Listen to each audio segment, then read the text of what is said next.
And last time we just wrapped up with perfect timing, being able to finish all the stuff on basically using models, totally by design. And now I get to talk a little bit more about basically instead of using these models for state prediction, can we at least use them for reward prediction? So this is kind of like the other avenue of having to figure out this particular problem. So if the design is still be able to make an agent that can be able to do some good planning, we talked for a while about being able to, I guess, do the planning part for prediction. But for the most part, we never talked about learning the reward. There must be some reward, some cost, some utility function that the agent is actually optimizing to get to the behavior or performance it gets. And before we basically had for the agent, there was the probability over trajectories, and what wasn't known was the model of the world. Therefore, it was challenging to actually be able to do that. So now this is a slightly different assumption, where at least for some states, the reward function is not known. Normally, this is actually, for many, many states, the reward function is not known.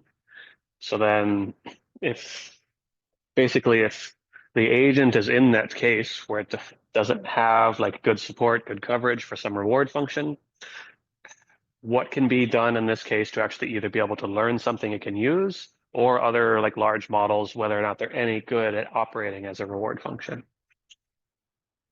Okay, does that make sense? So in the process, we're mostly still going to talk about how to learn this. So this isn't given anymore.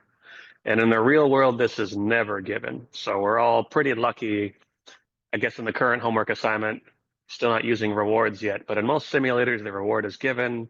Someone probably spent a fair bit of time engineering it, so it still works well with our algorithms. In the real world, nothing like that happens, and it's actually quite messy. So talk about this now. So for the most part, as we're talking about reward functions and which ones to learn, there's really two general groups, classes of reward functions. The first one, it's this type of extrinsic reward. This is the one that is specified. You can think of it, for example, for the homework assignment, it's being able to get some level of performance in the homework assignment right now. And it's very prescriptive. It's usually extremely task relevant for what's going on. And then basically there's this second part, which is also helpful and really ideal. It's this intrinsic reward. It's sort of this signal that is more helpful across any type of task you want. So for example, it's whatever rewards that are giving you some information about, for the homework assignment, it's about learning how to code things that are related to doing behavior cloning. Those are all going to be useful outside of that specific task. If you're, oh yeah, okay, no problem. Yeah, here you go. Yeah, take care. Uh, Other intrinsic rewards, like just figuring out how to be a kind person and figuring out how to hand off stuff in the middle of a discussion time and still make it pretty smooth.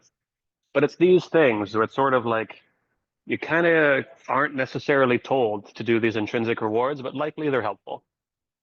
And often we'll look at a couple of things, but these are usually treated differently. The extrinsic reward is often what's given in the environment or prescribed for some engineer that's given to the agent. This extrinsic part is something that's a little bit more outside of the task, often more helpful, well, more broadly applicable. Yeah. Does that make sense? Good. Some of these have connections to meta learning and things like that.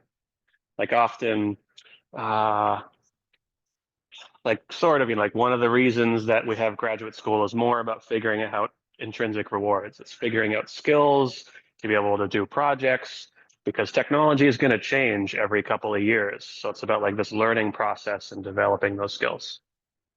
Yeah. Okay.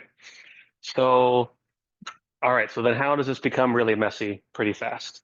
So one of these is, all right, if we wanted to be able to create a reward function, we're in this agent is in this great world. This world has a whole bunch of diversity and a whole bunch of really weird cases. And it still needs to figure out how to compute the reward in these two different types of problems. So if the agent needs to be able to learn from images, It still wants to be able to find some good reward, even if there's a lot of task irrelevant information. So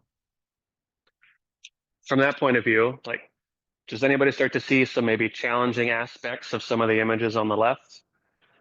You know, if you were to, I'll give this example. Okay, the goal that the agent that is going to use for this particular task, figure out how to cook a fish inside of the kitchen.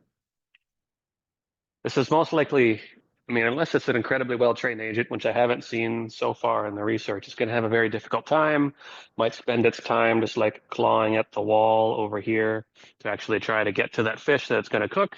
Becomes a very kind of tricky stuff. And this is what happens a lot in the world. You know, these distractions, this other information is just sort of like plentiful and everywhere, but it's a bit irrelevant to the current reward function. You can also think of like whatever, everything on social media. Yeah, distractions, not necessarily related to reward functions. Who knows? Hopefully, I'm not dating myself too much these days. But it's also why, you know, the kitchen on the top is a very common one. It's the one that's used. It's like by design has less distractors, but the world is not always entirely by design. So this is where we really need agents to focus on like the useful information. Useful is always a bit of a complex term to kind of see how it's connected so much here. The most basic way to usually think about this is like it's useful if it helps with the task, is at least one clear way we can say. There's maybe a lot of other definitions for useful. Let's stick to that one for now. Useful is it gives you better reward, higher reward for the agent. Okay. So the sort of question to figure out if there's other things that we can use for intrinsic signals. So this is, so for example here, if you wanted to just figure out how to cook a fish, and that's what the agent has been like instructed to do, it's going to have a really hard time. So if we were to like potentially have the agent pre-train on some data or some other objective that would help it be more robust to the differences between these two rooms, what do you think would be some other good, I don't know, concepts to try and encode into the agent? Any thoughts? What helps us as human beings tell the difference between these two?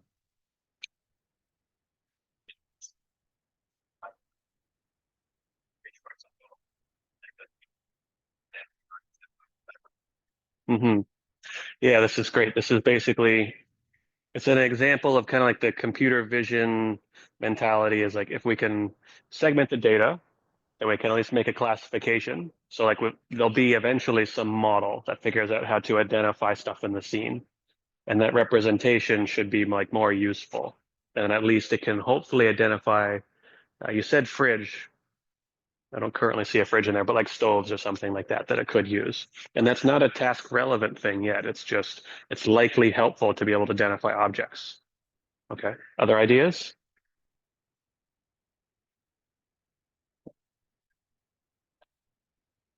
No, not yet. Yeah.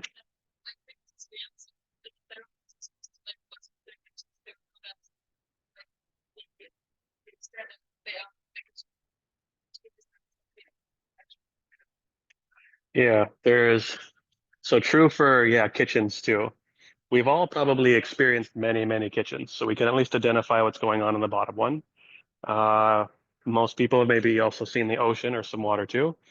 But because of that previous experience, there's some additional structure in there. There's still some distribution of what this is actually supposed to represent. And a couple of like the key features inside of the image, like there's still a window, there's still a sink. So us or the agent should know like it's not underwater. It's still in a kitchen because there's some other key features, whether or not they're like totally classified or identified. It's not always important as long as they're the things that at least trigger some understanding about what can be done in this space. I think also part of what you're mentioning is kind of related to affordances. So like you know because of being in kitchens how to recognize and look for the objects that makes it a kitchen because you use those. Yeah. Okay. Yeah.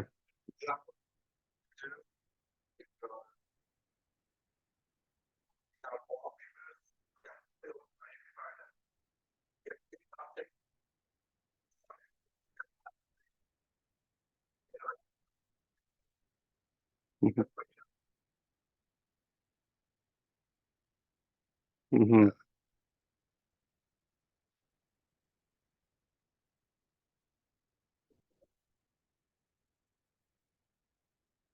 There are definitely some kitchens in the world where the aquarium is like in the kitchen. I'm pretty sure there's also some restaurants that are that fancy as well, and you like order your food from the aquarium. That's at least what I've heard so far. Maybe someday we'll all get to go to one of those. But yeah, there's sort of like this extra identification, understanding what's going on. Good. Um, so then one of these, it kind of encompasses a lot of these. One of these is called being able to predict the future. We talked about this a lot in like the last couple of classes. But this just means that it's not about individually what's going on, but if the agent then did just try to plan to start cooking something, it could figure out how to eventually find, the fridge or the stove that's even in the bottom image after it's trying things out. This is somewhat related to an idea called nexting, which is really just if the agent is not getting any reward right now, well, a great thing it can do is just see if when it takes an action, what it thought was going to happen actually happens.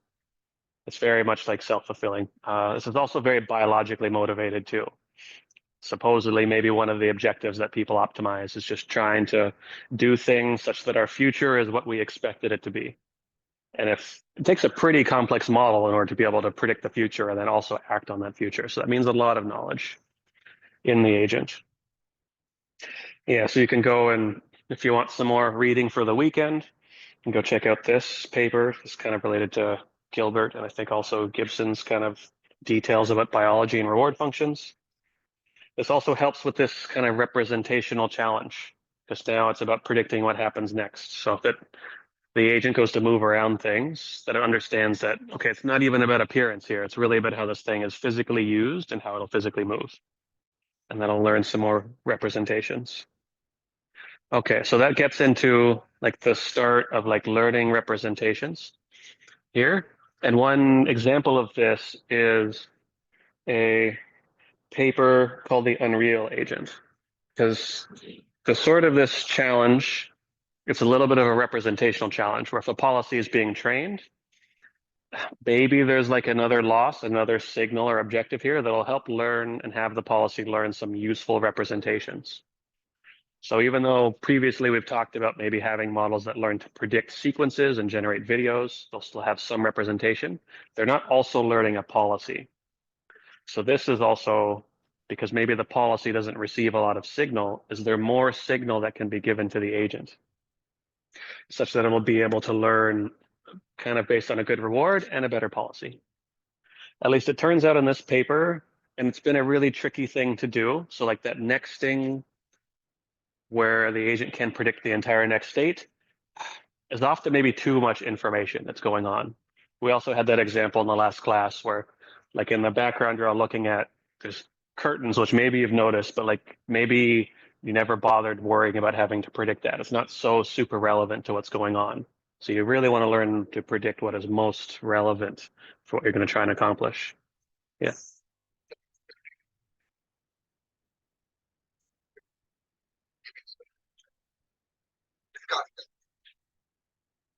Yes, like I'll stick with the word signal. Like it's about filtering the signal, providing as much good signal.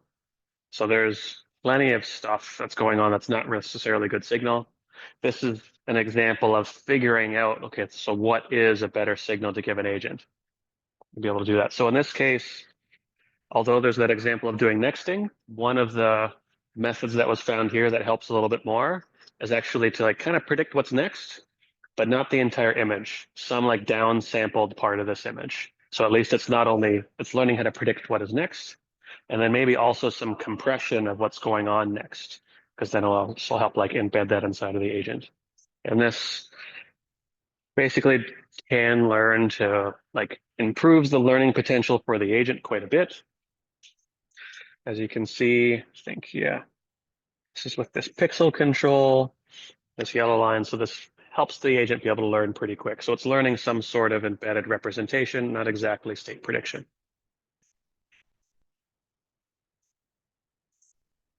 So in this case, it was a subset of the pixels, but I think it still also takes like an average. Like take this entire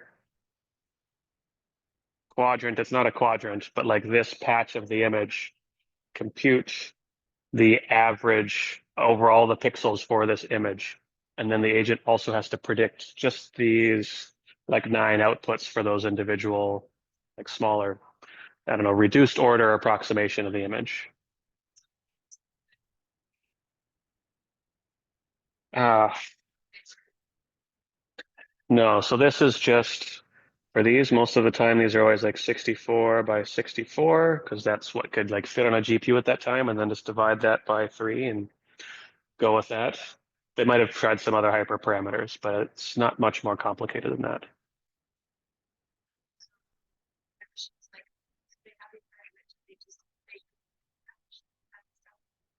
No, so they'll still use every patch.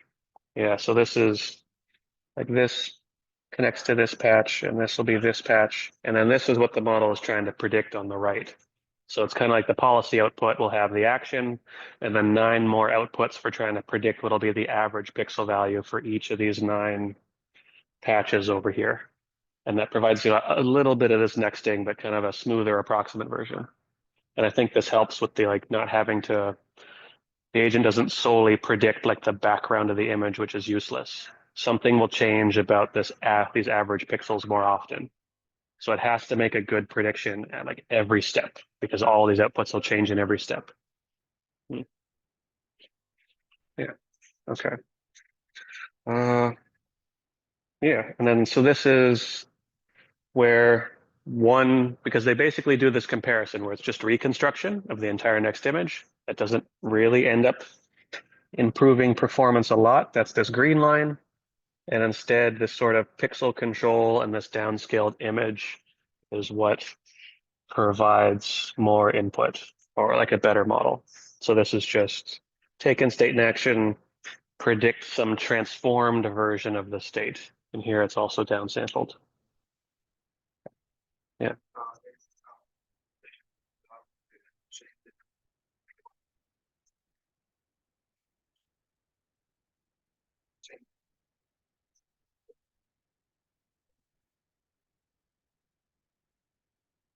Hmm.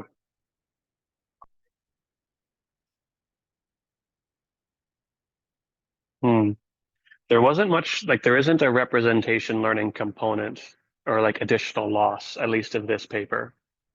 Because often, like usually that's nice, but then the challenge is, okay, there still needs to be some loss and maybe some like expert data that's needed to like use for that loss. Because the real game that we're trying to play here in terms of algorithms that we're constructing for the agent is how can the agent learn from some additional signal from what it already has currently access to? Like no more additional like labeling or effort from whoever's designing the algorithm. So that's why it'd be nice if this part worked for just predicting the next state. Doesn't seem to help at all. But this transformation, still using the same model, the same data, it's just like the stream of information, the stream of experience coming into the agent. And that helps learning. So I would bet no, there's maybe even still more to dig into about why this really worked. Because there's at least 2 questions about whether or not it was like the compressed image that did that, or just the fact that, well, now because you're doing the average over patches, it's more likely they change. So then it has to make a good prediction much more often, rather than just saying, cool, the wall is always that color. So that you really don't need to learn a representation for that. It's actually a real problem with the vast majority of robotics data sets. Hopefully we'll get to that at the end, where basically nothing moves in the video or the image. The arm kind of moves, and if the robot's lucky, whatever it's trying to interact with moves. So in many ways, robotics data sets are really low signal, if you think about it this way. Mhm. Okay. Um, this was at least a nice start for learning this representation. Model-based RL can still be more sample efficient than just like adding this additional objective to the RL agent. But at least here, in these cases, it's much more about final policy quality than sample efficiency. That's what they're aiming for. Okay. So then a bit of a, because now we're making the shift again, because we've talked about planning and being able to use models. And now we're slowly making the shift basically between getting less and less model based. And there's going to be some real benefits for this. So in this case, because now essentially we're not, well, the agent isn't going to use a strict, like explicit model of the world, but what can be learned or used if it's just a model of predicting the reward. And that's at least a little less model based. And this is where like it's helpful because for model free is usually easy to implement. And it's definitely going to be nice because they optimize the RL objective, but they can be still very sample efficient and high variance. So that maybe still incorporating a bit of a model in the right way can provide some good learning here. The problem is, and really what this is going to overcome a bit is, so like explicit models, not always great horizons. Predicting over rewards can actually offer the agent some better abilities to still have high value policies over longer horizons. And it's going to be a tricky part we'll talk about for a bit, but really that models like these don't incur the like feedback error of having to predict onto themselves. Okay. And this is a bit what we're going to talk about. So this is this like problem again, where if there's some model, it's going to end up being used to predict over many states, and then some other Oracle, I guess, function that is available to the agent that can label the rewards for all these. Remember, there's still going to be some error that accumulates at every state, such that when the agent thinks it's going to operate its plan over this and get to the end, it's still going to end up like really, really far away. I don't know, somewhere over here, instead of the goal it was hoping to get because of this accumulation of error that we've talked about a couple of times. So the first thing that the agent can potentially do, all right, is instead of doing single state prediction. So one way to potentially like lower the error that accumulates here is now we can have a model, right? Yeah, P of like S of T plus 1, given S of T comma A theta. Instead, to try and reduce all the error that accumulates across all these steps, it's possible to try like S of T plus 1 comma to S of T plus K, given S of T, A of T. So now this is going to distribute error over the predictions for many possible states into the future. And this can result in maybe a slightly tighter bound for being able to basically accumulate errors over all these predictions. It's also nice because there should be some strong relation between all of these states that are predicted. So there's usually some continuity or some smoothness about them that makes the model a bit easier to learn. And what we'll do next is we'll basically take this property. We're not strictly going to use it for this forward prediction problem for individual states, but we can also use this for like basically just doing reward prediction as well. So this reward model is not going to predict just one next reward state. The reward model could predict the next K rewards that the agent will take, but it also has to take in the next K actions. So I'll talk about here. So this makes basically a model that could predict over sequences. It's kind of like having this value function that takes in potentially a number of states and a number of actions. And then from that, it'll then predict, n like individual possible arrow signals for each of those states. And so this is sort of like another version where we're figuring out, at least for the agent, how do we give more signal to the agent? So now it's not just one reward for being able to train this model. It's at least some collection of rewards that's getting a bit more signal that can be used to train the model. Much more like how we discussed a bit for using those video prediction models. There's a bit more information as the image kind of increases the resolution about how the agent can learn about the physics and how things unfold. So this is another kind of like version of this. Like just literally, if there's more outputs at the end of the network to which more loss can be computed, this may help improve like the learning speed and learning a good model for the agent. Okay, and so one example of this, yeah. Okay, that's the hard part. I'll get to that on the next slide, but so there's not a model for the actions yet. But there are, I guess, some other like planning algorithms that we've talked about that could be used to still now, like, instead of searching over, because before our old planning algorithm was mostly a model of the dynamics, so we would use it to predict a plan. And then there was some other thing we hadn't talked about yet that would then like evaluate the value of this. So now it's what's going to happen, and what happens in this model is this model is now going to predict the reward for the next couple of steps. Basically, no longer need to explicitly predict all of the states, because it's only the rewards that matter. So then that model can still be used with the same planning algorithm from before. And now because the model is being trained to predict reward, this model, when the like accuracy of the model is improved, it does mean that the agent should result in a higher value policy, because now it's every step on being able to improve this actual model does actually like reduce the bounds on the error for how the model is going to predict and how the plan can unfold. Okay, technology. Okay, does that make more sense? And then so this is another example of this. This is slightly different than this function. This model takes in a state, and then it takes a plan, basically, number of actions up to some history h into the future. And then from that predicts, so this y could be anything, but what we're going to talk about in this case is that this is rewards here. So then these, to be able to compute the actual policy value, and this is still like the value after each step. So it's still basically constructing a value function. Now, this is a real measure about how well the policy is going to perform, at least how well that plan is going to perform. Yeah, okay. Does that make sense? Pretty good, great. Sorry?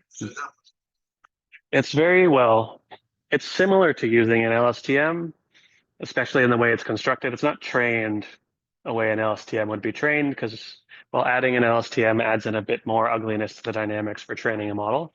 So this can just give some sequence. This is kind of a more explicitly trying to code an LSTM here. And it'll have some now internal representation for how the state is unfolding instead of an explicit full representation of the state.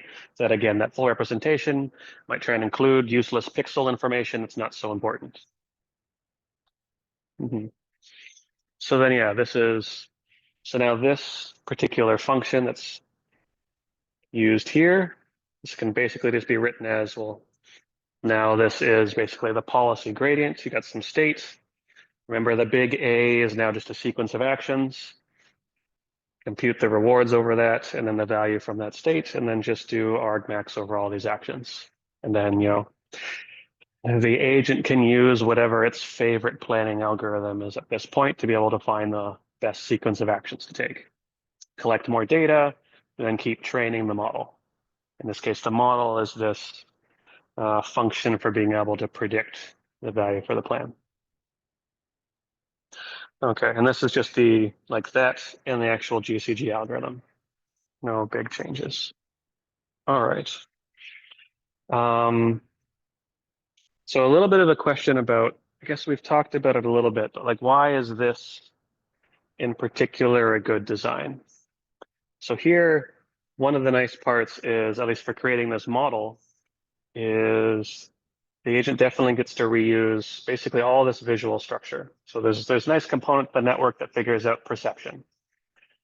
It's good because it usually takes a lot of data to be able to learn perception, and all those images can be input. And it's really just like this chunk of the model at the end that's going to be fed in the actions. So it's got this nice separation here where it doesn't have to connect these all together, sort of understands which components of the model should be learning the more important pieces. So it's at least a nice way to be able to encode this. So having this main perception part is helpful. The sequence part that actually takes in and reads over the sequence.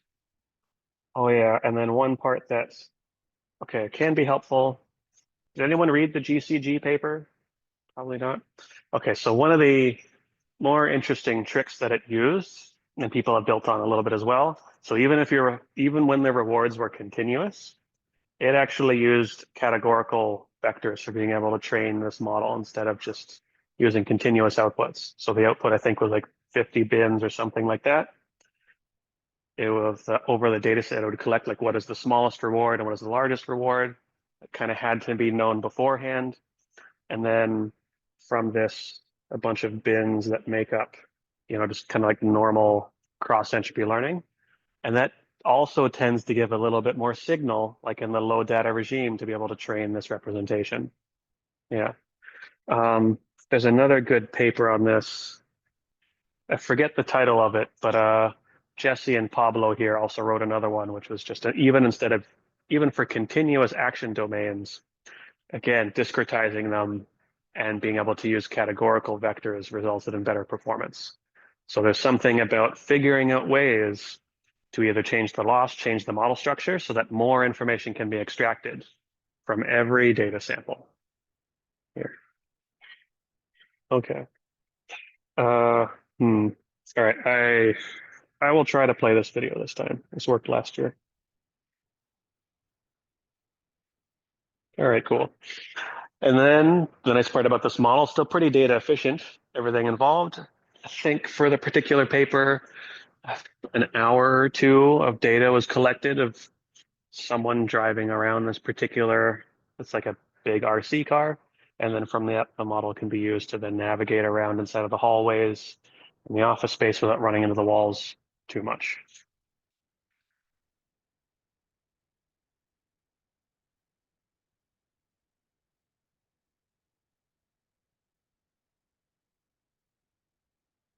I'm going to regret that, aren't I?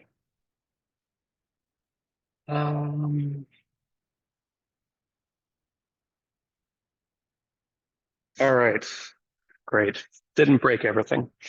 So yeah, and this, it ends up providing a little bit more signal. It learns, works well.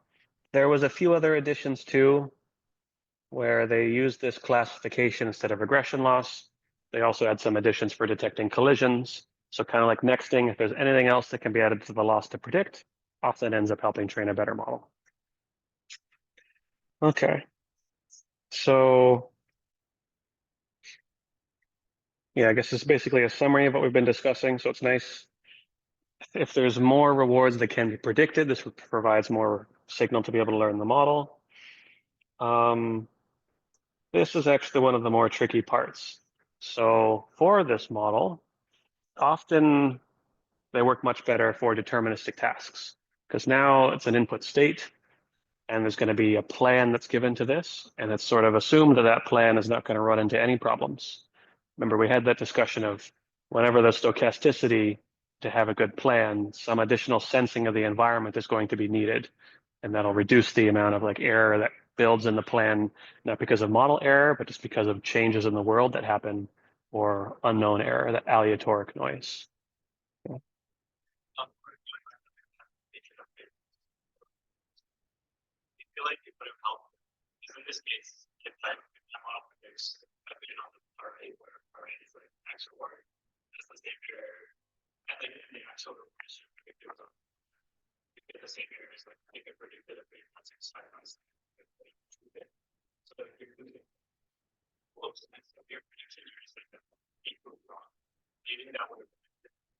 Hmm. In this case, I don't think that'll benefit it much because this is here, it's going to be some output of the network for a bunch of different bins. So each bin is not so strongly connected to each other inside of like the space in terms of like the matrix that's being optimized at the end of the like neural network. So here, because like the change here is instead of a like regression loss, just change it to classification. So there's not a strong connection temporally there. So that's for this specific example. Although your question's good, but I actually removed this from my slide yesterday. There's a different version of this. If you want to get into this, you can look into, oh yeah, distributional RL. And one of the things it does instead is even for a single Q function, it tries to now construct a distribution over like possible stochastic outcomes. So it's not necessarily that it's doing this, it's not converting the regression problem. in like trying to essentially like downsample that and make different bins. It now wants for the potential outcomes for all the actions, what is the distribution over all these, even for an individual action. So this does instead provide some signal, and then how these bins do relate to each other, because there's an estimate over the probability distribution of outcomes. And it's interesting because at least in a few of these papers, that distribution is not used to select further actions. It's really mostly used as a way to just like give more signal to the Q function. And that does seem to help learning as well. So yeah, have a look for this. This is some of Mark Belmar's work. I think maybe some people have tried that on robotics, but I'm not sure yet. Yeah, have a look there. Okay. And then, yeah, there's some other similar models. All right. And then so if we look far enough away from this model, this is very similar actually to things like AlphaGo and the predictron, which maybe some have heard of, because AlphaGo is also like, here's a value, predict for some number of steps, sort of back up some of that information. So a lot of similarities here. So this is just at least the robotics version of doing this. This paper came out before AlphaGo and the predictron, but doesn't always get the same amount of credit for what is essentially the same model. Okay. Questions sort of about these models so far? All right, great. Yeah, keep the questions coming. This particular lecture is going to become more and more discussion as we get on, because this stuff is going to be newer and newer, and then there's less confidence about whether or not it's a totally correct choice to make. So so then a little bit separately, also, this is more related to coding some of these processes, and it comes up a little bit more, especially when using robotics, is actually how to handle multi-threading when being able to train some of these agents. For example, if the system is lucky enough to have more than one robot available, then it'd be nice to basically not work in lockstep, where basically the policy or whatever model we're using outputs an action and the agent takes that action, and then it can maybe do like a grading update on the experience so far. In order to get the best of our compute or of the agent's compute as well, it'd be much better to be able to split these apart so that it can be one thread that's basically just processing over batches of data. It doesn't have to wait for the agent to go and collect more data. And then also the agent doesn't have to wait for that computational step of doing a grading update before it gets to act, especially if the world is just moving by it while it's trying to wait for a grading update to figure out how to incorporate the most recent data. So this ends up being, this sort of as the algorithm that we've talked about so far, but this is not really the default algorithm, and most robotics applications do have a lot of what's called like real-time operation. If you've ever used ROS before, it can be a mixed bag of threads doing a whole bunch of different things. But what usually happens is one thread is created that collects all the data from the environment. It's kind of like the body, it's like almost physical embodiment for the agent. It's the thing out there collecting data. It'll send that back to maybe one other thread that's going to perform the training. And these are going to operate a bit differently and not quite in time. B here is going to, now A will send its data it's collecting to B, and then B every once in a while will send an updated copy of its policy back to A, and they'll communicate at some amount of speed here. And to be honest, this is also a totally open research question about how to do this well, because there's going to be different delays, different latency, things like that, and they'll have an effect on how well this works. This even showed up one time for a robotics project, like how important latency is, because I think what happened is we just updated like our TensorFlow library, which happened to make some changes to the square root function inside of the library. And then there was like an extra 10 milliseconds of delay, and then everything broke, like nothing worked anymore. And it took us a long time to be able to figure out like where this latency came from, because the model was trained when it executes its actions, essentially the dynamics changed because those actions took longer to occur. Yeah, real robotics is quite a pain in the neck. But to be honest, There's a lot of good motivation for why machine learning can also help with that problem, because these changes are going to happen. Should still be robust to delays, things like that. Okay. All right. Where are we? Still at time? All right, let's take it. Oh, question.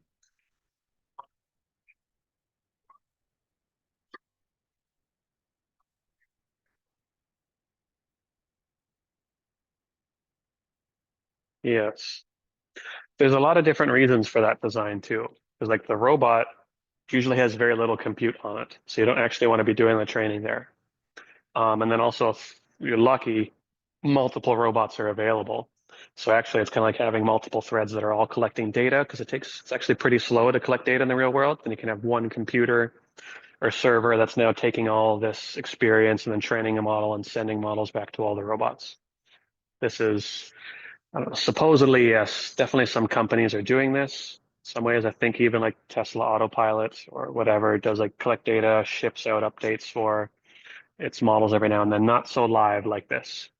And most of the research applications, it's actually pretty quick because when the thread B that's training the model works best when this data is all on policy, like as on policy as it can be. And as things become different, more latency, older data, actually the model that gets shipped back to the agent is not the best model and it gets worse and worse, or at least certainly learning speed starts to reduce quite a bit.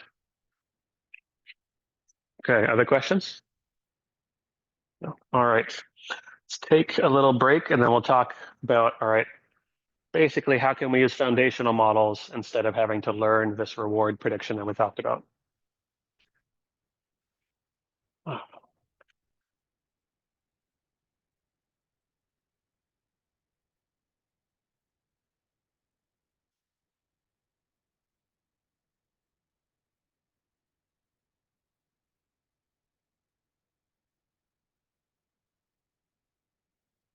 hey,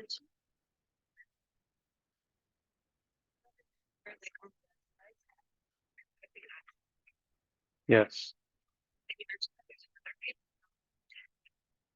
Yeah, Jesse and Pablo.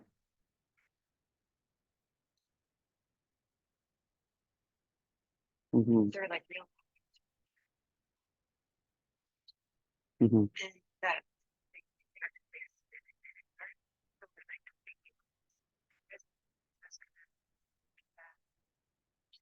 Hmm. Trying to remember.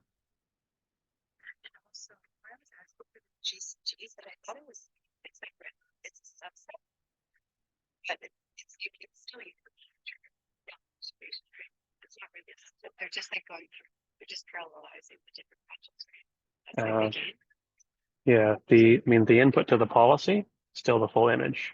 So just to read from that. It's just the loss at the end uses kind of like a reduced version of the image. Mhm.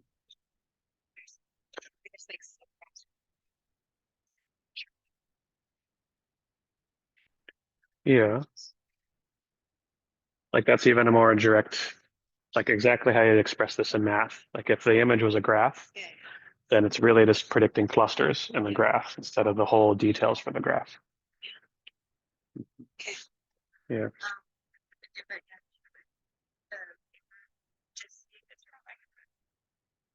Oh, yeah. Oh, that was unfortunate. Okay, I guess Jesse's Google GitHub page doesn't work anymore.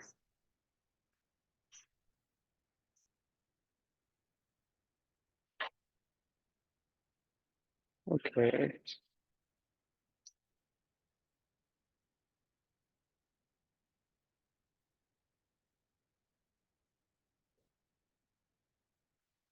I don't know if it's broken or not. I also heard that there was a very lively, fun time of playing Switch and ping pong in here, and that some of the things have been broken. Apparently, some panels on the wall, and I don't know if that thing was also broken. Okay. Here, this is not too long ago. Stop regressing. Think train value functions via classification. I'll put that in the Discord channel.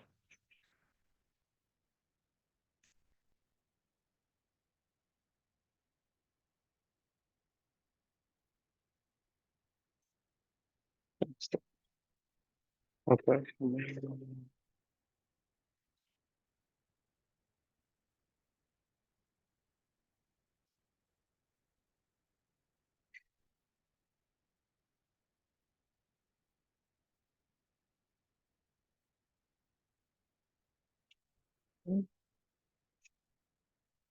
Hmm.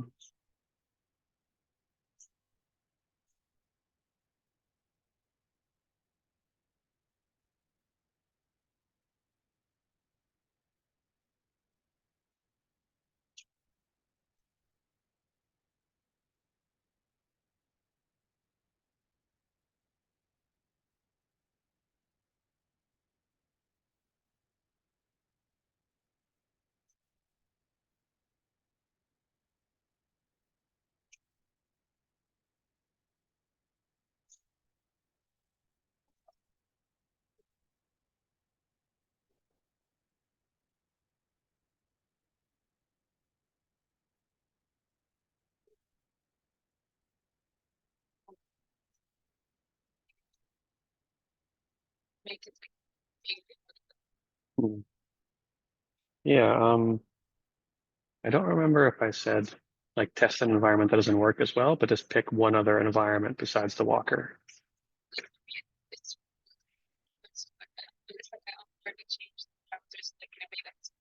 Mhm. Okay, don't do that. Don't like change them unfairly. Maybe it's just about the wording. It was just like pick two environments so that mostly so that we know that whatever hyperparameters are chosen don't overfit one environment. And it's a good practice to always at least use two. Many times for projects, one environment was used, and then in the end, it seems like it would really overfit that environment.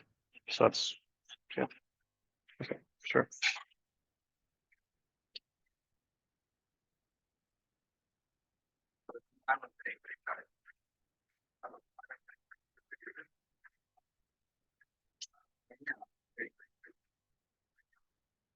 Like you're not getting, that's good. I don't think so.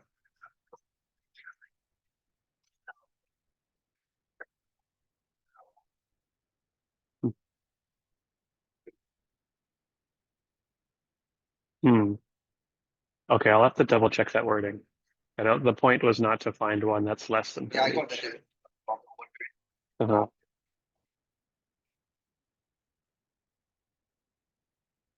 Okay, can you like in the Slack channel, or sorry, the Discord channels, like paste that sentence and then I can go look for that?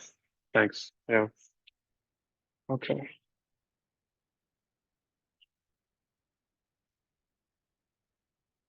Right. Okay.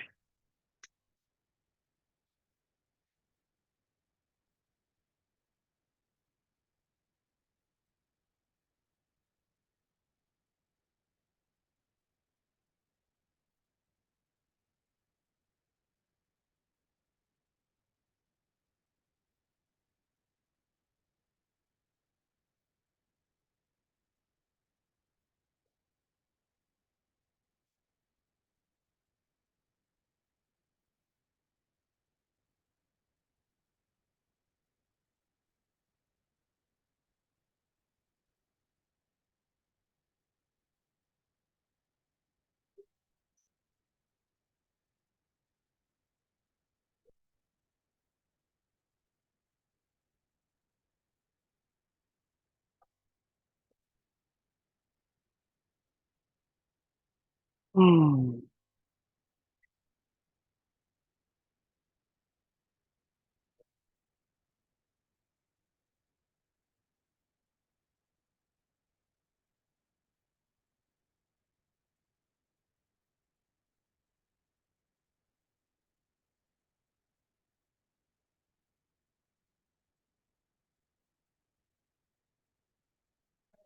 Okay.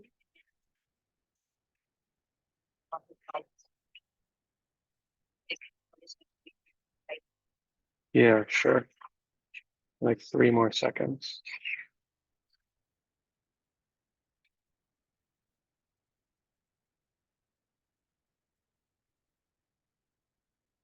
And just making the code submission here. Well, yeah, well, I've actually tried to get to the point where I only use my tablet for all of my work and I don't do anything else. Got close. Not so easy to code on. Eh, That's a Samsung one because I'm more of a Linux person than an Apple person. Uh,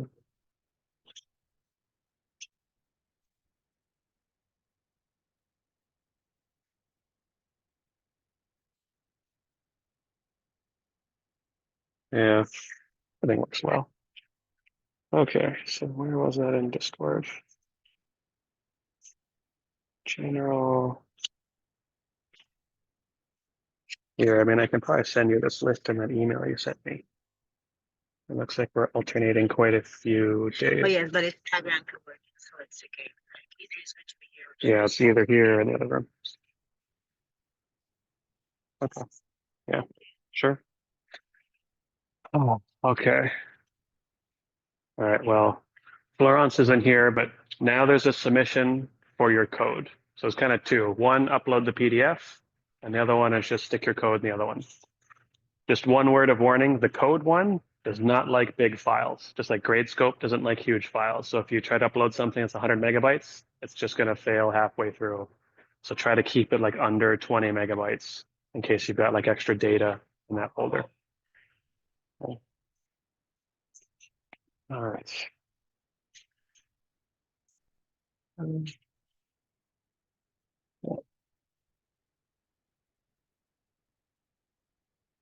Okay.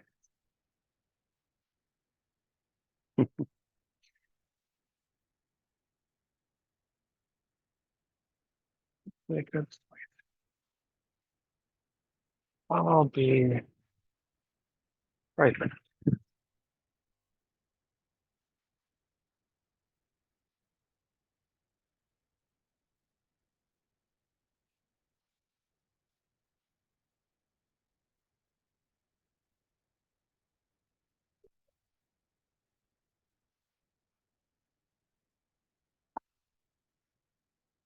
Okay. All right.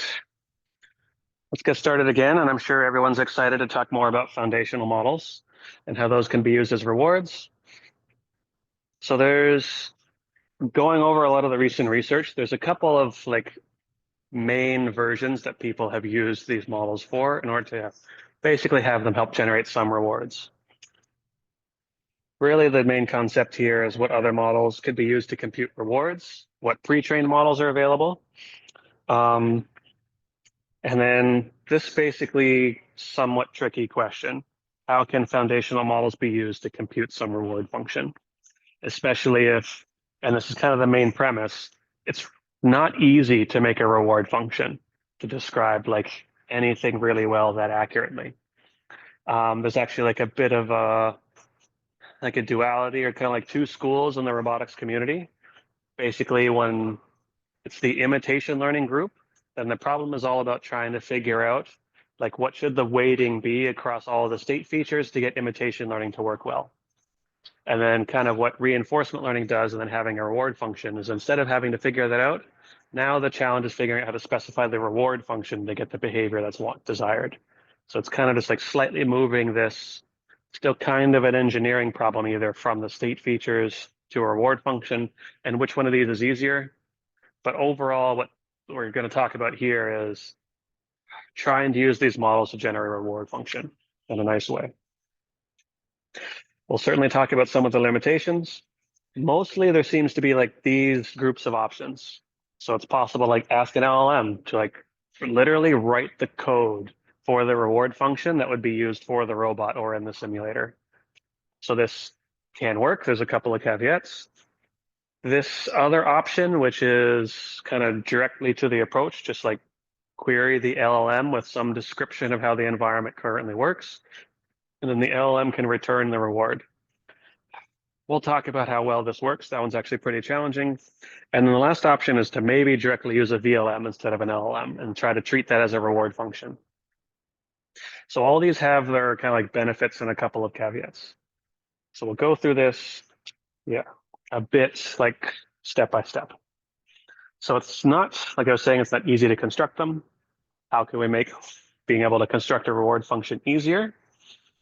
Um, Basically, part of the idea here is being able to use these models because LLMs or machine learning models, it's often easier to discriminate. Well, that sounds bad, but apparently it is also very true in more ways than one. But it's easier to say whether or not something, like whether or not the robot managed to pick up the cup. It's often much more challenging to generate the entire plan that ends up picking up the cup. So at least here, there's a lower bar in terms of expectation for just asking the model, like give an output that's a value for whether or not the agent is this close or that far away from completing its task. Should be an easier ask from these models.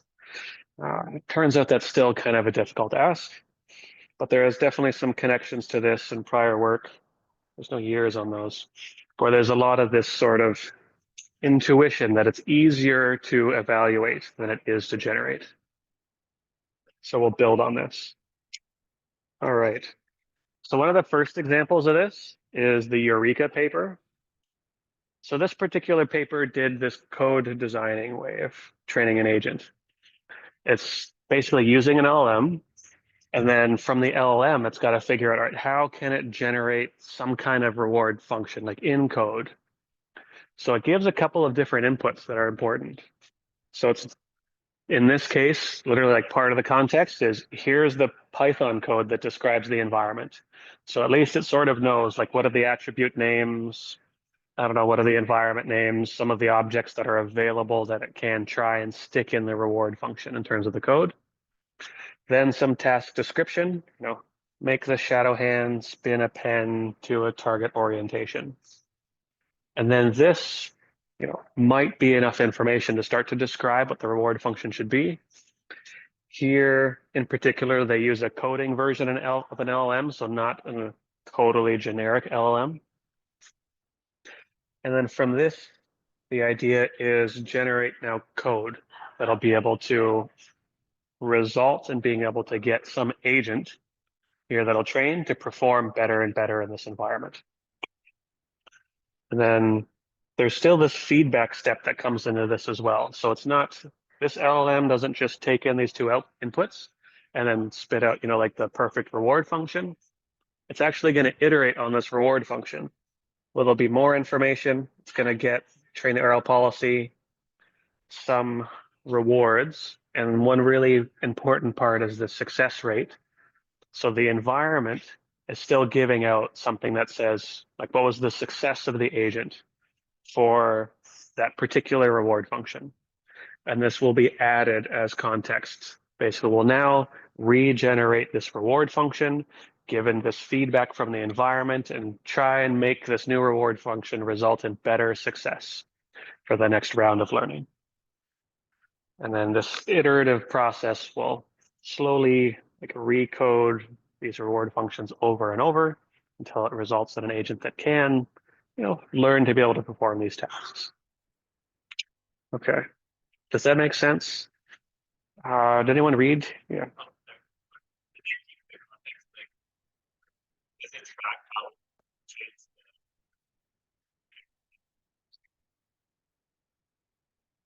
Uh, hmm. I don't remember that much detail.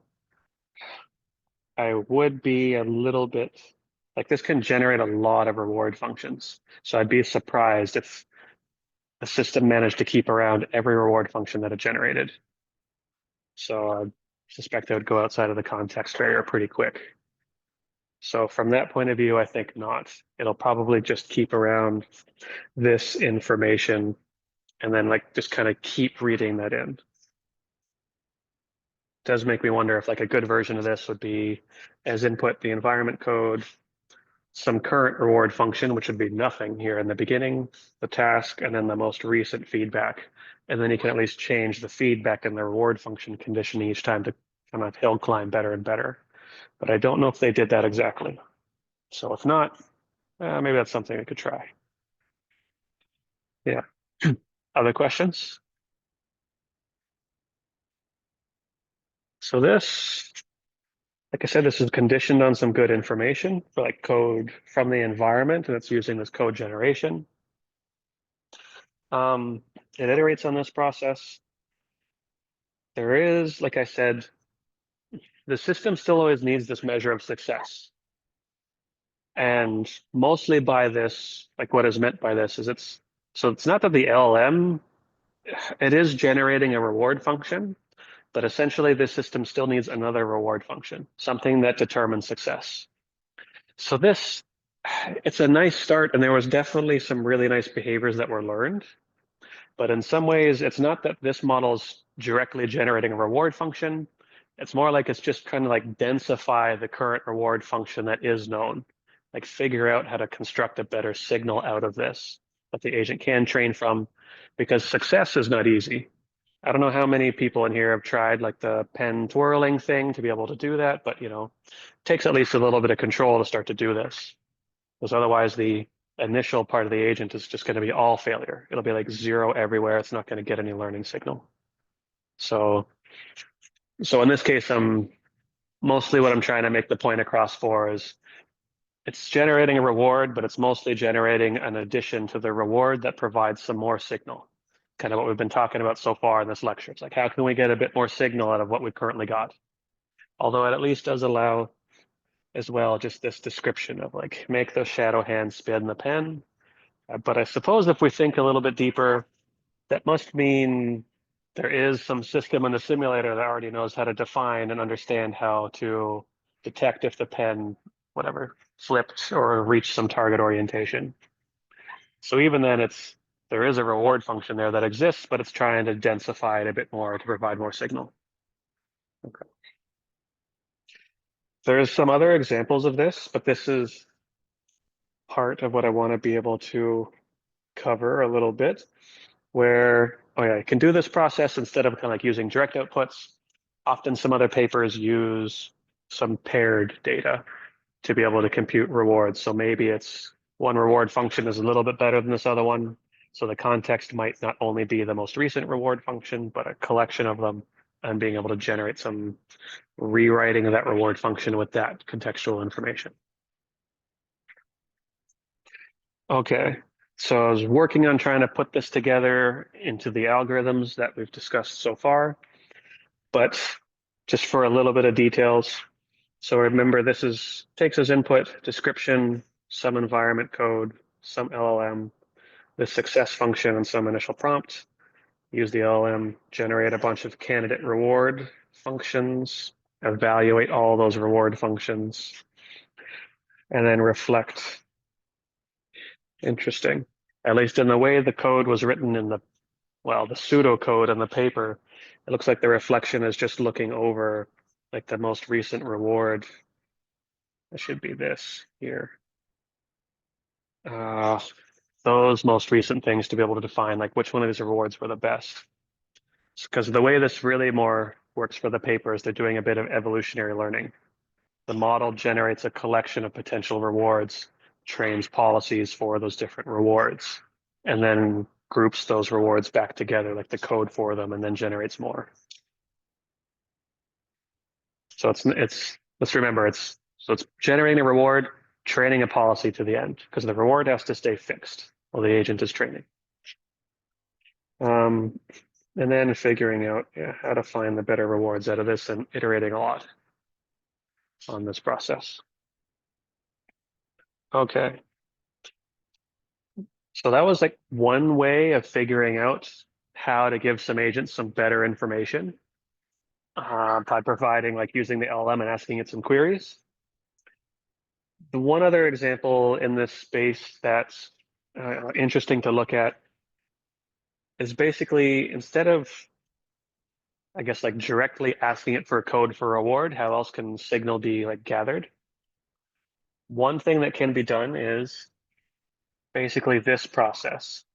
Is there some data that can be extracted from the language model?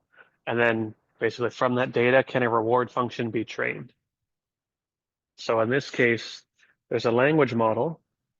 And then from this language model, Basically, a lot of situations can be asked from the language model about whether or not this particular state on the screen looks like something that has killed the kobold or some sort of task. And then from this, a lot of data can be collected. So you can ask, basically, you can have the agent go and collect a bunch of random data. And then outside of this, there can be a bunch of queries that are kind of like sub goals inside of the game. And then you can ask the LLM, okay, was this sub goal satisfied for this particular configuration? Yes or no. And then from that, this makes this data set basically of annotated pairs that says whether or not whether or not the goal is satisfied or whether or not this particular state is closer than the other. And this becomes helpful because basically from that data set, just train a reward function. So this particular paper is an example of what can be how a language model, somewhat used as like a perception model, can generate a data set such that a good reward function can be trained. And then here, all these reward functions will still be conditioned on simple text. So there's still a nice process here that makes it easier to describe a goal. But here it's not like the LLM is not generating a reward function. It's generating some data, and then a reward function is trained on that. And then this can be used just like now the LLM is no longer used, and just train the agent with that reward function. All right. Okay. Does that make sense? Okay. There's some more details in the paper. If you want to get into know some more about this, this is, feel free to go have a look at that. This is always a bit of like a tricky thing to be able to do. Like it's a delicate process to figure out how to extract the right data. So there's still a little bit of knowledge that goes in. In particular for this work, the task they were focusing on was a text-based game. So like the descriptions worked really well for LLMs and it could figure out the understanding. Maybe something like this will work for a VLM, but maybe VLM might not label this information as well. Sort of a different question to figure out. Okay. So this is a little bit of like LLM so far, because it's sort of this odd, it's not totally odd process, but LLMs are essentially used to kind of like densify a reward learning problem. Maybe some thought that, okay, it's just ask the LLM for the reward. But it seems that most of the time, this is not what has been done so far from LLMs. It's either like generate some code or like densify this actual reward signal. Still, they do help make like identifying or generating this process a little bit easier, being able to use text. And if part of this is likely strongly related to the way RL works, in this case, I literally mean works, and it works the best when there's a nice smooth reward function. And it's possible that, an LLM on its own, if asked for a reward, is not going to be a very smooth reward function. And just the RL agents are not going to like anything that has that kind of discontinuity in the reward space for figuring out how to plan. And this is really a whole area where RL isn't great. Whenever the reward function is just terribly formed and has many peaks and valleys and many local optima, is where like reinforcement learning still struggles a fair bit. These are really hard exploration problems. It's hard to figure out even where the best policy should be.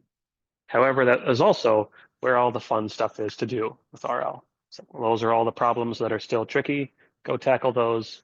If you do, your RL algorithm is doing even better.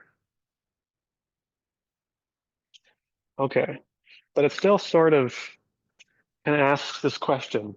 Like I was saying, most of these LLMs have been used to either generate some code or come up with a label. Why is it not working seemingly? Why is there no work that's just used the LLM directly as a reward function? So, any thoughts? How come you haven't tried to use an LLM as a reward function? Too much fun?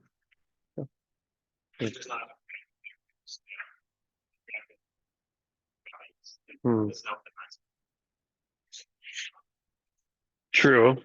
I mean, that's at least half of the problem. Like the LLM, does it really understand grounding? So does it understand the physical world well? So like even in that case, I'll ask like a kind of counter question. So what if the task I know this was a robotics class, but what if the task isn't really robotics? Maybe if it was still like specifying text or something like that, is it still going to work well, or what'll still be the limitations there? Because there's more than one challenge going on here. Any other ideas?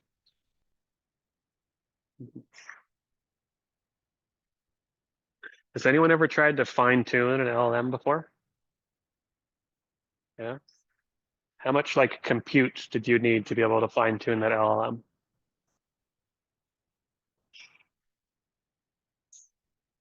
Yeah.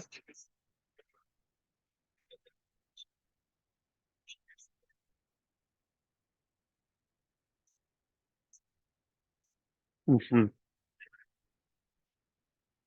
But even with a low rank adapter, it's still kind of expensive to make a forward pass on the network. So now what if you had to also make 1 billion forward passes on your network just to collect the data to fine tune your LLM? How long would that take?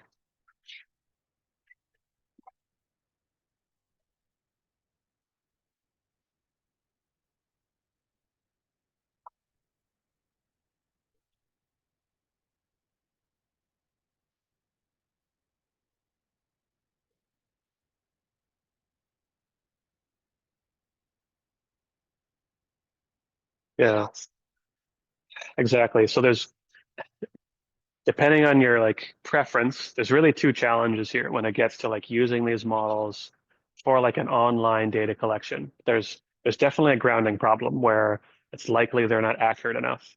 But even if we wanted to train these models to be more accurate and collect data to give them some grounding, there's a large engineering challenge of, okay, well, if I wanted to fine tune like even llama, it takes a long time to make a forward pass. And in this like pen flipping environment, one of the big selling features of this environment is it's fully parallelized on the GPU. It can run at like 1,000 hertz. And now if you go and apply your LLM to this, it's now going to run at like maybe 1 hertz. So it's going to take 10,000 times longer to be able to collect enough data to train that policy, which is not a good recipe. Much better if we don't really want the learning system to be the bottleneck in terms of data collection speed. That'd be just not going to help in the way we end up designing things. So keep those two in mind. There might be some other challenges as well. Those ones are definitely two of the more clear ones. And people that are working on robotics, for example, and we'll get to it, for like the Pi Zero paper and some of these robotics models, they're not as huge as the language models.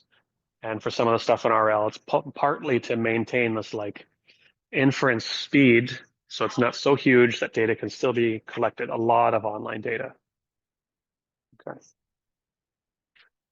All right, so this is a little bit of LLMs, and now this is the more direct version. Before it was models were being used to either collect some data or write some code. Option 3, which maybe there'll be some more research on, but is basically try to construct directly a reward function. And some of the examples that are like currently available in terms of research is basically they use clip. So this isn't a giant VLM or an LLM.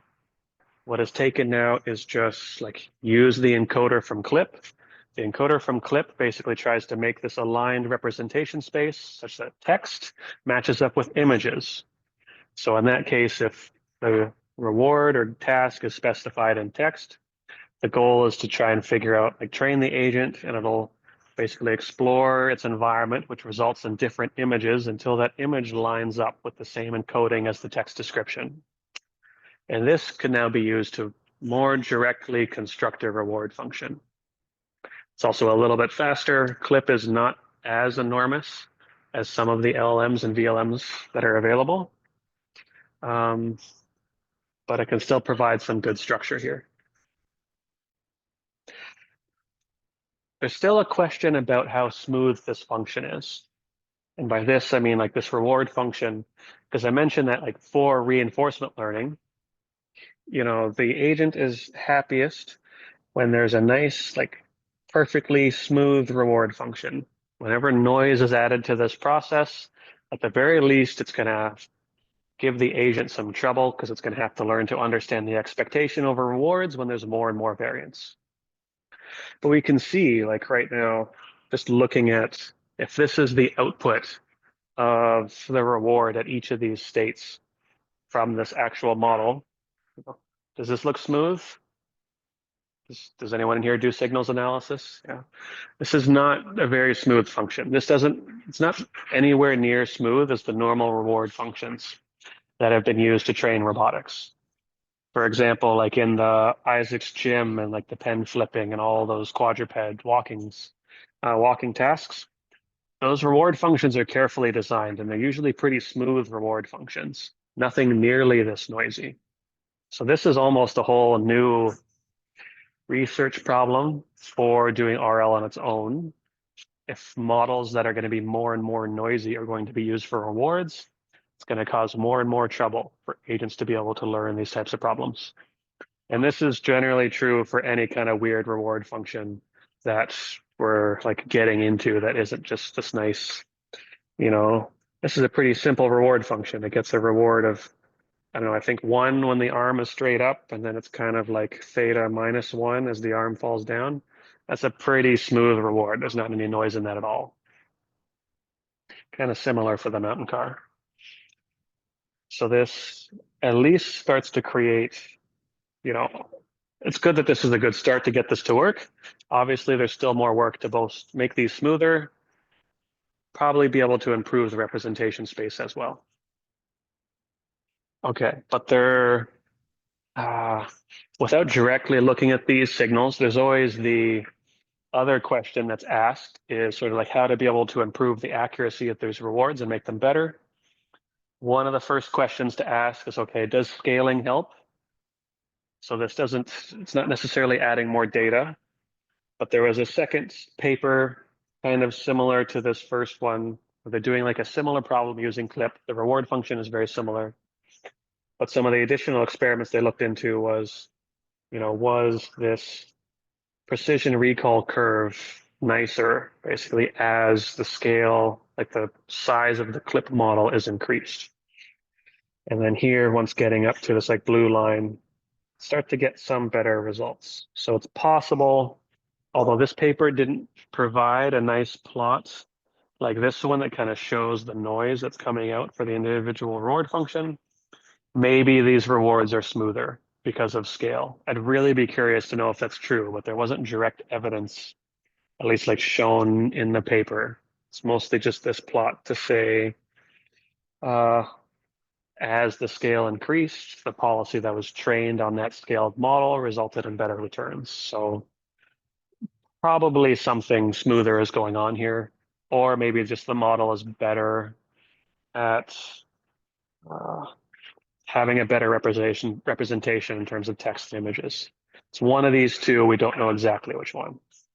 Yeah. That makes sense? Questions?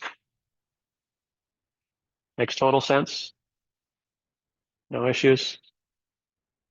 Okay. There's still scaling helps, still room for improvement. Okay. So these VLMs, they can still have some challenges for the rewards. Planning in RL usually works better when there is a smoother and well-formed reward function. Yes, so this is a bit of what I was getting to, is scale may help here. But if we just think about the planning problem in general, usually there's a couple of like assumptions made about the way the loss function or the cost function behaves. So if, for people that are familiar with things like kind of just doing classical planning, one of the important aspects that the function needs to have is it needs to be admissible. And that's just one way of saying is that it always needs to kind of have like a monotonic improvement. When the agent gets closer to the reward, there shouldn't be like now a downward turn in the reward function because that'll just get it stuck in some local optima. So if models are going to be trained and used as reward functions, one additional thing that would probably be a good property to enforce into these models is something potentially like admissibility, like something not just smoothness, but at least monotonicity, something like that that provides the model some more smooth structure and that it's not totally oddly or weirdly behaved. In those cases, it's going to be really hard to train a model. So this is basically what I'm getting to is if it's possible, although there's a lot of resistance to this, if you can somehow convince your group that's training the VLMs or LMs to like, okay, this is great, but can you add, continuity in the output so that at least it's a smooth function so I can use it for RL? Go try and convince them to this. Might be a bit tricky, but it'll likely result in it being more useful for planning. I was actually chatting with a handful of people at a couple of companies, and they all have a really hard time being able to encourage their LLM, VLM training team to add in any of this a bit more structure in the loss because the other team already has their own priorities. But these properties make a better function, more better properties for doing better learning and planning. Okay, so one of these ways to try to make this smoother is to assume that there's some continuity over the space. So this was, if the model is being trained to try and differentiate between two classes, and if it doesn't have enough data to cover the support of everything everywhere, one nice assumption is just to say, okay, let's just assume that there's some sort of smoothness between one data set and the next data set, such that if we just use maximum likelihood, we get a really clear division here, but using a slightly different classifier loss function, well, it's a little bit more of a density measure around the actual data sets, and this provides a much smoother differentiation between data, where this is basically, 1 over here and then -1 over here. And really, it's only when the agent finally gets like out of the -1 area does it get any signal, and there's a really sharp boundary. And sharp boundaries are not good. Smooth monotonic functions are better. Okay. You can go look at this paper, and there's likely some other objectives that can be included for being able to train some like LMs and VLMs. That'll provide now like a more informative reward function. So if we have limited data to describe the states and rewards, the idea here is, well, let's just try to make the function smoother, even before using LLMs. And then there can be some other options for improving the shape. Okay, so in this case, now we're talking about RL instead of just like strict planning. But there is definitely evidence that shows, like the sample efficiency can be improved for RL algorithms if there's a particular type of shape that the reward function obeys. So if we could construct that and start to kind of enforce that into the reward functions we're creating and training, it will give better sample efficiency. So maybe some of these objectives could be added on to some LLM training process, and that'll make the RL learning problem afterwards easier. Okay, does that make sense? It's all about having nice, smooth functions, essentially without contradictions in them. Okay, so the last part here, got a bit of time for? Okay, great. All right, so what if we're even lazier? It's great if we can generate a reward function. What if instead the whole goal really is to actually generate a policy? If a reward function is available, it's possible to compute a policy out of that. Can that basically whole process be skipped such that input text goal, output an entire policy for being able to solve that goal? Much harder, I guess, expectations here from what's available in the model. But there are like a few examples of being able to accomplish this. They're quite new. There's definitely some more room for like design and change here. Okay, so there's two examples that'll cover. One is GenRL, but mostly going to cover RL0 here for a bit. That basically tries to figure out how to both encode a policy and do some other representation learning.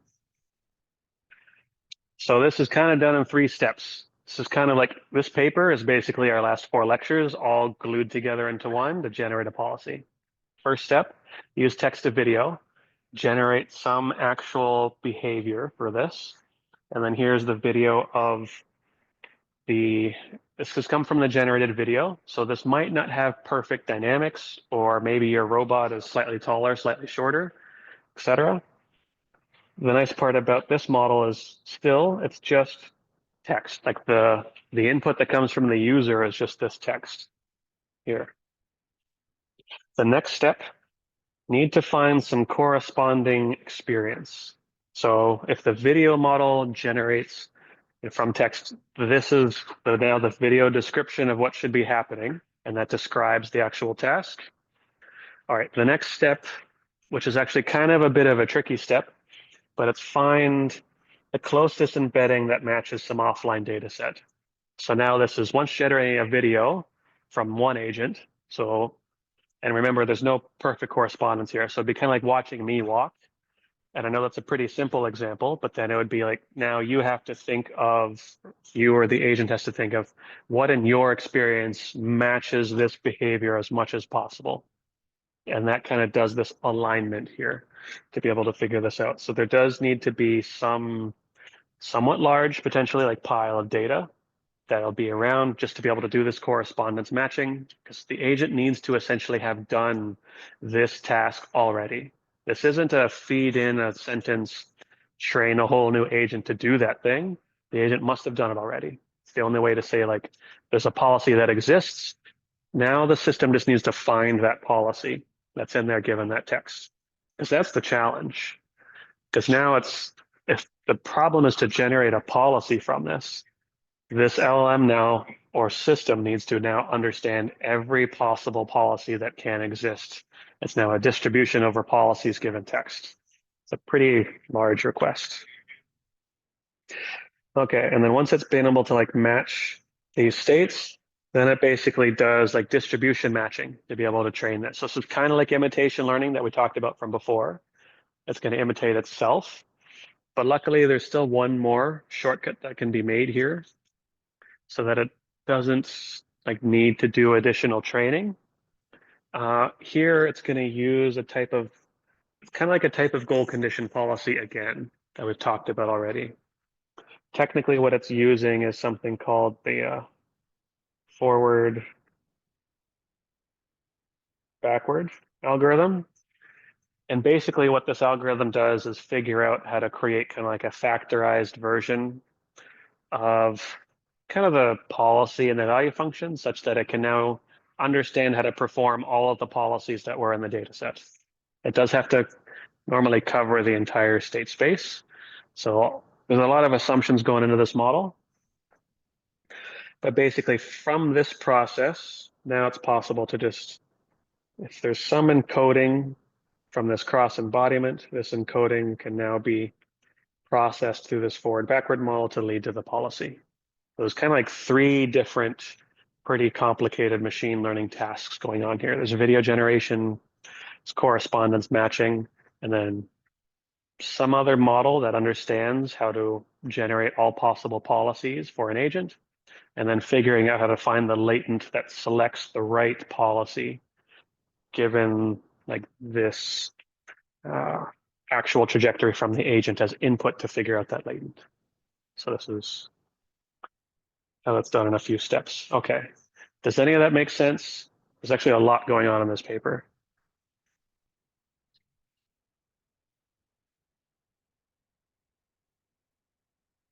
No, so it's correspondence matching basically by trying to minimize the difference in dynamics between the generated video and data it's collected. So it's really just trying to find, like in this case, if a text to video model is used to generate a video, now what is the video clip of the agent's own experience that matches the appearance of that other video clip as much as possible? But for example, like this agent, okay, this is a bit obvious because these are tricky, but maybe the foot for this agent weighs a little bit more than what was used in the model to generate the upward video. So there's by correspondence, it's kind of like that correspondence of figuring out how to cross that little barrier where there's a different dynamics between the top video and the bottom video. But we're still need to figure out the thing that where the dynamics aligns the most between these two. It's actually not an easy problem at all, but these are kind of like all the steps that would need to be solved for this. And maybe there'll be an end-to-end version of this someday, but this is at least how it's split up now. Yeah, question.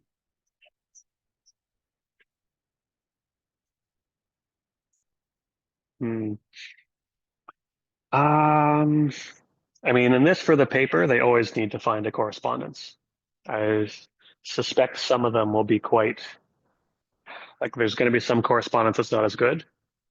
But here, I think one way to ensure that there is correspondence is it does look like their video model was trained on stuff from the agents they're going to end up controlling. So it's great that this model essentially works in distribution. But yeah, there's going to be some challenging out of distribution questions. Yeah. Yeah. Other questions? Good. Okay. So there's a lot of steps for this. This is at least maybe one way to go from text directly to a policy. This is a little bit different than the way we've kind of talked about earlier on for doing behavior cloning, which is just create a big giant model that goes from essentially like text to some policy distribution. This is another way to do it. Uh, uses a different set of models and a different kind of data. Um, okay. So yeah, there's basically a couple of steps in this. Like I already said, like use the model, generate video. Step two, find something in the data set that matches that video. And step three, basically infer from some agent that basically already has a big repertoire of policies, which one of their policies best represents that matched video. And from that, a policy is designed. So seems like a lot of work in some ways. One of the nicer parts maybe about like doing behavior cloning, where the process is just behavior cloning. Now this has to get three different models working together all in a group, and there can be some mismatch between the way the algorithm does modeling. There might be out of distribution problems because the text to describe the video is not stuff that was really well in the data set, so it might generate some garbage. And also that really kind of tricky assumption, which is this assumption that um, great timing. Basically, this assumption for the last part of like the agent basically already knows all of its behaviors that it can do is also a strong assumption. Because essentially this means it has complete support over the entire state space, which is a pretty large ask. There's, again, in the real world, there's no such thing as support over the entire state space. Basically, no agents in the real world never end up experiencing the same state. Yeah.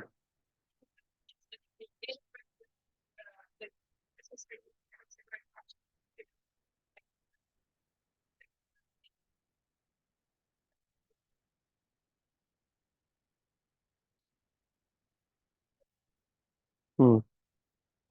Well, it's part of the constraints in designing this algorithm. If the goal is to go from text directly to outputting some policy, then that at least implies no more additional training should be in this loop, even for the agent at all.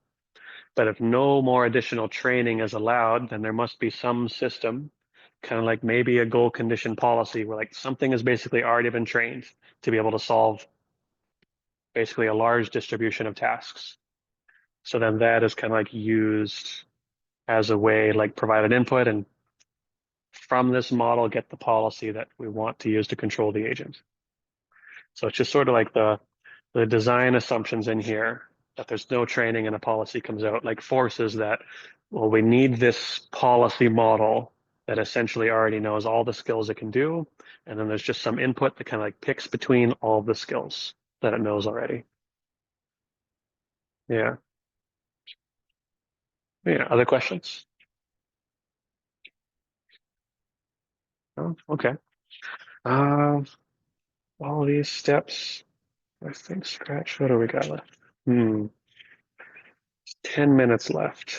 Is everyone really excited to hear more about data collection for robotics, or would everyone like another 15 minutes to work on the homework assignment? First, show of hands for more time for the homework assignment. Yeah, 1, 2, 3. Oh, okay, yeah, sure. All right, so let's stop there for now. And then on Wednesday or Friday, we'll start talking about the tricky time of being able to now figure out how to collect all the data to feed all these monstrous models. All right, take care, everybody.